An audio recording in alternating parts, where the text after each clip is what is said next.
مرحبا يا حوتي عزيز اللهم سلام كتلو لي تسفاي قبر أبتي حنت فيديو كلت ورا حمش دخلت الشنع سان حمشتن منجست جرمن نا AFD rechts extremistisch كم زخونت سل مصنعات زقبرو كاب حجي بزيادة ككاتاتلوا خم زخونو نجيرو مالو مالتيو حجي كن AFD خنري أخولنا كم تقاومتنت منجستي انتايو كساب كندزي فتوتي زقبرانا AFD انتايو خزبرتعا كساب عسران شدشتن كاب مئتي كاب تهزبي تحري آخم زلو كم زدقفوا كلاتهم أب AFD زلو خني نايب حق أنصار وزاتنياتات ديم نونو أخت بالتخلي خبزي حق حيش جن سلمنتاي انتاي أبت متأخر نقرأكمي كلاتهم AFD زفتوا وكلاتهم أب AFD زسرحوا خمان أنصار وزاتنياتات يوم كتب لايت خنيخا زتفعل عليه سباتهم زلو كاب كله خاني AFD اتي أقدست نتبتات أب تحبرة سبنا جرمن زلو وي أب أوروبا زلو إيا بزيادة فولي التحساس بازلوا زخاء قداميتي زبرتعا مالتيو زي ناي راشا كرايسيس مالتيو ناي راشا ماتسني زهل خسلو أمونغو جرمن أب راشان أب تقداي سني إدناخن اتو يبلنان بحاليتيا اتسب كأني سلا وق زفرح بزيادة خان نع AFD صعبوا له حدا خبت عاب مخنياتي خمان كندز سبات مركبة نحنا أبو كنا أتوين دليننا مسراشة سني مور كمان بحنساب كنسرحنا ندلي كساب قربا جزء كلمة وق مجمارو نابنت بحسور بطعم حسور غازينا نركب نيرنا غاز كأب كل يدلي كايو نداد مالتيو سلازي كومو خاني بزح أسبيزا بسنكتي غاز مخبارو من نداد مخبارو كبيرو لو نبعلنا بجزانا خمان زيادة نخفل لنا هيتر ديو نزخونه سلازي ساتهم مور نراشا مسراشا يا كسرحي أمزدولين بر أنت الراشا يكونن راشا نبعلا AFD تدقفا أمادة يختبل تخليها كاب مولع عالم سني قالوا فلوتات AFD زدقفوا كم بعل إيلون ماسك ويدما كم بعل لبين أوربان زي أب هنغاري زلو كلاتهم تي كومو أتحساس بازلهم بزيادة AFD دقفوا بجكا أب جرمنتني فلوتات سبات قالوا نعا زدقفوا اختبل تخليها حج خمان إذا قداي منجستي جرمن زوسنتو زحلف سومون بتعم زق أومو أب ميديا بزهي ركبوا له اختبل تخليها كاليتي عباينت بخاني يا إذا يورو كرايسيس مالتسني أب أوروبا كم زتريقوا زلهم بزح حقتات وي بزح حدش أكايدا أب براسلي زوسن أب جرمن زوسن حقتات له قال يخا أب أوروبا مالتيو أب يوروبيان يونيون مالتيو براسل حجين تاي بحالتيو نحن سني نبعلنا ناتنا خنوسن زل نمبر براسل ايكونتن نعانا تأززنا مازيس EU ايكونتن تأززنا عدنا كله أكايدا ناس بعلنا خنوننو لنا بحالتيو إذا أبو زح جرمناواني دقفوهم بركة ناي EU حالي ندابز حس لازم تزولو خاني ناي يوروبيان بارلمنت كأن احنا كنا نمرصم سلازيس بخاله ام كستاي اقابا بيزمرصو سلازي زيتات ايدقفونيوم كومو خاني زي ناي جنزب كا ندحر حاسب كالو ناي ديجيتال ماني كال فيديولاتكم ندحر كتريو ودليكم اسو حجي 75 كميتي سبات ايدقفونيوم ديجيتال ماني ندحر مصيسني جنزب ديجيتالايز ندحر جيرومو بخمو تراكن كفل ندحر جميرنا ناصنتنا يلن مالتي نبس جنزب بعدنا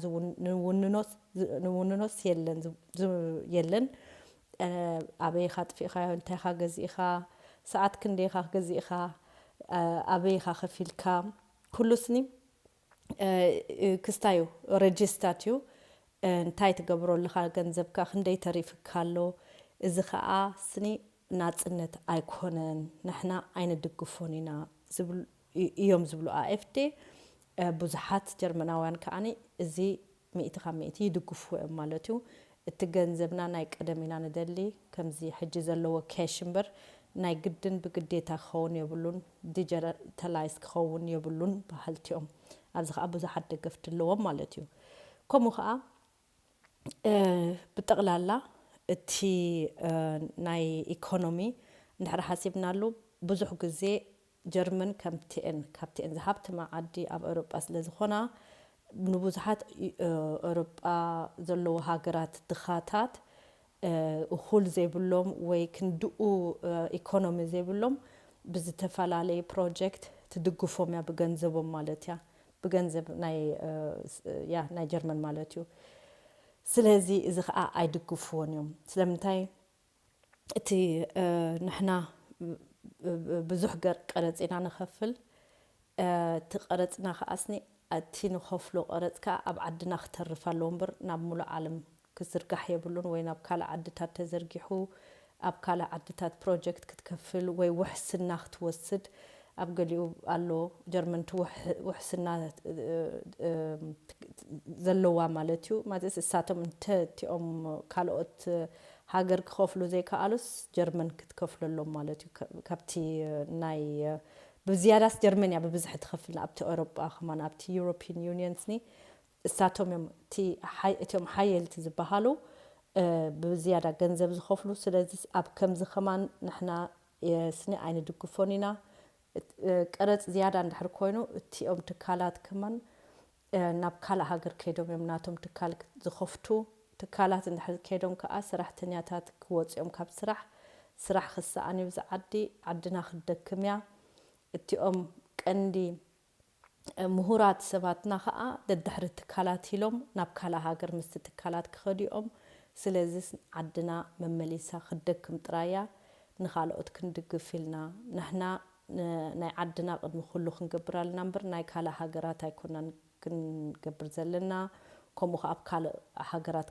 ከም ሓገዝ ዝገብሩ ጀርመን ናይ ቀዳምነትኒ ንዓድና ክንህቦ ኣለና እዩ እቲ ቀንዲ ናቶም ዘረባ ኩሉ ግዜ ቀፃሊ ከምኡ ከዓ ዓባይ ኣርእስቲ ዝኾነት ከዓኒ ኮሮና ክራይሲስ ኮሮና ከዓኒ ኣብ ኮሮና ግዜ ትዝክርዎ እንድሕር ኮይንኩም ክንደይ ሰሙናት ኣዋርሕ ተዓፂና ነርና ክትወፁ የብልኩምን ክንዲዚ ሰባት ጥራይ ብሓንሳብ ክርከብሎም ብዙሕ ሕግታት ነይሩ እዚ ቶታሊ እዮም ዝቃወምዎ ክሳብ ሕጂ ከማንስኒ እዚ ስኒ ናይ ብሓቂ ኣድላይ ነይሩ ድዩ እዚ ስኒ ክትነግሩና ኣለኩም ሓላፍነት ኣለኩም እቲ ናይቲ ወዲ ሰብ ናፅነት ስኒ ወሲድኩምሉ ወይ ከልኪልኩሞ ከም ድላዮ ክንቀሳቀስ ካልእ ኣጋባብ ክንገብር ነርና ክንደይ ትካላት ብሰንኪ ከምኡ ከዓ ያ ክሳራ ገይሮም ካብ ሽዑ ከዓ ነቲ ኢኮኖሚ መሊሱ ወዲቑ እዚስ ኣድላይ ነበረን ስለዚ እዚ ኢታት ከዓስኒ ትራንስፈረንት ኮይንኩም ስለምንታይ ከምኡ ወሲንኩም ስለምንታይ ነቲ ህዝቢ ገዲድኩሞ እዚ ንቃወሞ ኢና ንሕና ክትነግሩና ኣለኩም ኢሎም ክሳብ ሕጂ ይዛረቡ ድኦም ቀንዲ ከዓኒ እቲ ክታበትኒ ከምዚ ብግዴታ ክኸውን ኣይነበሮን ሕጂ ከዓ ውፅኢቱ ንሪኦ ኣለና ኢሎም ከዓ እዚ ከማን ዓብይ ኣርእስቲኡ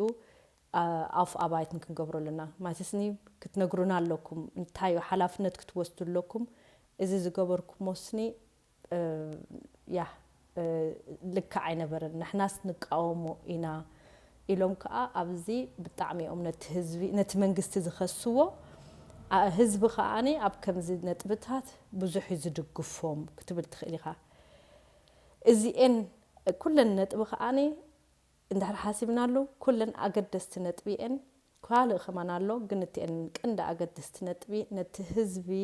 ንኣኤፍቲ ብዝያዳ እንዳኣመና ወይ እንዳደገፋ ዝመፀ ነቲ መንግስቲ ስኒ ብዝያዳ ኣብዚ ከቢድ ነጥብታት ስለ ዝቃወምዎም ማለት እዩ ከምኡ ከዓ ከምቲ ኩላትኩም ትፈልጡ ናይ ስደተኛታት ልዕሊ ዓቕምና እዮም ኣብዚ ዓዲ ዝቕመጡ ስደተኛታት ኣብ ዝቕመጡ ከለዉ ከዓኒ ብዘይ ኢሊግል እዮም መፅኦም ብዘይ ወረቐት እዮም መፅኦም ኣይንፈልጥኒና ከማን ናይ ብሓቂ ካበዮም መን እዮም እንታይ ዕላምኦም ኣብዚ መፅኦም ናይ ብሓቂ ኸኒ ስለ ውግእ ዘሎ ጥራይ ድዩ ብዓዶም መፅኦም እንታይ እቲ ዕላማ ናይቶም ስደተኛታት እቲ ገበናት ዝፍፀም ዘሎ ብስደተኛታት ከዓ ብብዝሒ ዝርከብ ዘሎ ክቕንስ ኣለዎ ዝኾነ ስደተኛታት እንድሕር ገበን ገይሩ ከዓ ቀጣ ናብ ዓዱ ቀልጢፉ ክስደድ ኣለዎ ከምዘይምለስ ክግበር ኣለዎ ብዝኾነ ምኽንያት ክምለስ ክተፍቅደሎም የብልካን እንድሕር ገበን ገይሮም ማለት እዩ ወይ እቲ ስደተኛታት ኣብዚ ዘለዉ ከዓ ናይ ብሓቂ ነብሶም ክኽእልሎም እምበር ንሕና ጥራይ ኣይኮናን ክንቅልቦም ዘለና ኣብ ክኣትዉ ከለዉ ከዓ ብዘይታሴራ ኣብቲ ዶብ ኣትሒዝና ክንእትዎም የብልናን ጭራሽ እዚኢታት እዩ ቀንዲ ነጥብታት ግን ስለምንታይ ኻ በሪፅካዮ ክትብሎም ከለኻ ብዙሓት እቲ ካልእ ነጥብታት እዩ ከማን ወሳኒ ናይ ስደተኛታት ጥራይ ኣይኮነን ስለዚ ኩላቶም ድማ ስደተኛታት ፀሊኦም ገለ ዘይኮነስ ፍርሓት እዩ እቲ ዓድና ናብ ምንታይ መገዲ እዩ ዝኸይድ ዘሎ ፅባሕ ንኮን ባህልና በይ ክጠፍእ ስደተኛታት ፍርሓት እዩ ብሓፂሩ ኩሉ ስለ ዘፍርሖም ድማ ከዓ እቲ ትሰምዖ ስለ ዘሰንብዶም ክትብል ትኽእል ኢኻ ብኸምኡ ከዓ ክስታይ እዚ ዝያዳ ኣኤፍቲ ይመርፁ እቲኦም ሰባት ግን ኣይሰኣኑን እዮም ከዓ ናይ ብሓቂ ፀላእተኛታት ክህልው ኦፍ ኮርስ ኣለዉ ግን ኩላቶም ከምኡ ማለት ኣይኮነን ብርከ ኣነ ስለምንታይ መሊሰ እዚኣ ቪድዮ ይሰርሕ ኣለኹ ኣብቲ ሓደ ቪድዮ ከይነዋሕ እዚኢታት ኣይጠቐስኩን ግን ኣኤፍቲ ከኣስኒ ያ ከምዚ ኩሉ ፀሊምን ፃዕዳን ኣይኮነን ብሓፂሩ ኣብ ዓለም ኣዛዊርካ ክትሪኦ ኣለካ እቲ ሰብ ከዓ እቲ ቀንዲ ዝመርፆም ዘሎ ብሰንክቴን ካልኦት ናይ ኢኮኖሚ ድዩ ናይ እቲ ዝበልክዎ ናይ ዲጂታል ማኒ ናይ ራሽያ ናይ ኮሮና እዚኢታት ሕጂ ዓብ ነጥብታት እዩ ኣብኡ ከዓ ብጣዕሚ ነቲ መንግስቲ ስለ ዝቃወሙ ስለ ዘሕይልዎም ይፈትዎም ማለት እዮም እሱ እቲ ቀንዲ በርሳቶም ንባዕሎም ከማን ንሕና ፀላእቲ ወፃእተኛታት ኣይኮናን ከምኡ ኣይትብሉና ከማን ይብሉ እዮም ስለዚ ኣዛዊርና ክንሪኦ ኣለና ካብ ኩሉ ከዓ ሓቂ እንድሕር ብሓቂ እንድሕር ሪኢኻዮ ብሓቂ ዓይኒ እንድሕር ሪኢናዮስ ንሕና ከምኡ ኣብ ደቂ ጀርመን ነርና እንተንኸውን እንታይ ምስ መረፅና እዚ ከማን ኩሉ እንድሕር መዚንካዮ ያ ቀሊል ኣይኮነን ብርከት ገሊኡ ዝብልዎስኒ ንኣብነት ምስ ራሻ ውግእ ጭራሽ ኣይንደልን ኢና ጉዳይና ኣይኮነን እዚ ናይ ኡክራይና ካብ ኢድና ክነውፅእ ኣለና ጎረቤትና እዩ ራሻ ምስኡ ዝያዳ ክንሰርሕ ኣለና ቀረባ እዩ ካብ ዓድና እዮም ዝብሉ እዚ ሕጂስ ያ ኦፍኮርስ ኩላትካ ትግፎ ኢኻ ብርከ ማንም ሰብ ውግእ ዝደሊ የለን እንኳይ ጀርመናውያንስ ንሕና ከማን ኣነ ትድግፎ ኢኻ ስለዚ ኩሉ ትዝብልዎ ጌጋ ማለት ኣይኮነን እቲ ኣቐዳመይቲ ቪድዮ ናተይ ብጌጋ ከይትርድእዋ እቲ መንግስቲ እዩ ከምዚ ክስታይ ኢልዎም ዘሎ እምበር እቲ ህዝቢ ከዓ ክሳብ ክንዲዚ ምስዓቡ ምኽንያት ኣለዎ እየ ክብለኩም ዝደሊ ብርከ ግን ብዘይብኡ ከዓ ባይ ዘ ወይ እዚኣ ኣገዳሲት ነጥቢ ብዙሕ ኣብቲ ሕብረተሰብና ስለ ከምኡ ኖርማ ዝኾነ ኣብዛ ዓዲ እንታይ ኻ ትመርፅ ኢልካ ኣይተሓትትን ኢኻ ኣይፍቀድን እዩ ኣይተሓትትን ኢኻ ምሳኻ ዝሰርሑ ድዮም ምሳኻ ዝመሃሩ ድዮም ወይ ጎረቤትካ ድዮም ኣይተሓትትን ኢኻ ነናትካ ናይ ውልቅኻ ውሳነ እዩ እንድሕር ባዕሉ እቲ ሰብ ነጊርካ ካልእ ጉዳዩ ክትዕልል ትኽእል ኢኻ እዚ ከም ሕቶ ግን ከም ህግደፍ ዲኻ ወይ ኣንጻሪኻ ገለ ከምዚ ብዚ ዓድና ኣብ ናይ ዓድና ዝሰምዖ ኣነ ኣይፍቀድን እዩ ያ ኣይፍቀድን እዩ ኣብዛ ዓዲ ኩልኩል እዩ ካብ ኩሉ ኣብ ስራሕ ዓለም ከምኡ ክትሓትት ኣይፍቀድን እዩ እዚኢታት ኩሉ እቲ ዝኾነ ናይ ውልቅኻ ዝኾነ ናትካ ውሳነ ስለዝኾነ ብሰንኪ ከምኡ ከዓ ፅልኢ መታን ከይህልው ኣብቲ ናይ ኖርማል ሕብረተሰብ ሂወት ክትሓትት ኣይፍቁድ ኣይኮነን ክትግምት ትኽእል ኢኻ ምናልባት በቲ ዕላል ገለ ወይ ባዕሉ እንድሕር ነጊርካ ግን ከምዚ ጠርጢረካ ኣለኹ ወይ ከምዚ ኻዶ ከምዚ ዲኻ ኣይበሃልን እዩ ዝዓዲ ኩልኩል እዩ ኣብቲ ያ ነውሪ እዩ በቃ ነውሪ እዩ ያ ነውሪ እዩ ርዱእ ነገር እዩ ከዓኒ ዝኾነ ካልእ ክትዕልል ትኽእል ኢኻ ግን ከምዚ ኢታት ኣይፍቀድን እዩ and تسبك عمل السلكاني بزح كذي الله زملسو كن بزح كذي دساي بلوني بحصيو إذا أب أقدر ما قد يخبلوكم دلي برك يا أبكم وخمانسني ردوا أنا برك تسأل إمتى نحد كاخي تفتر برك السون دحركم هون نات أتحسس بايو نات كأتحسس بحس كاخ قعزو نات كاب كال هيوت كتقبر تخليها نقدنا يكون أبناء بوليتيكا اختصاصا مع سلازي زين كندنا تبتات مسبركون التناي ديجيتال ماني نيشتي فيديولاتكم حدث أريا ساخمان ساختري واتقولهم أو حتى نحرر لكم كنت حتى نتقولهم من البعض كلا إتي صار سيتخسر ريحة كم عينت أمثلة نعرف دخل أخال فيديولاتكم مزي زوسنوا مالتيو بزعبة زوسنوا السوق أخطأكم تسفاي قبر يا زي أقداسي مود أتقاف بوزحت فلت ودخونهم تي أليس فايدل ناي سبيتي أسان بقلا ناتا سبيتي خاء قوال سريلانكا ألورا بخوم وخمان أنس أنصار وطأتني يكون كن كمان تبليان بقلا يا إذا خاء كستاي بزح كزي كمنا أبنت يبلو وإمالتيو and yeah كاب كله مستحقنا مستباهلنا زخيت وصاعتني ياسني مسؤم أنصار يكون كن يتبل and كن كم زي زبلكم زلخونا دحرز كله مسمعهم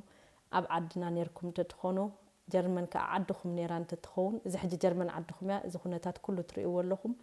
أيناي part time مسمرتكم مسخاتكم كم سدتني أو كم وصاعتني نحنا وصعتنا لنا ناجر من ورقة لنا دي يبلنا وصعتنا مهنا يترفنانيو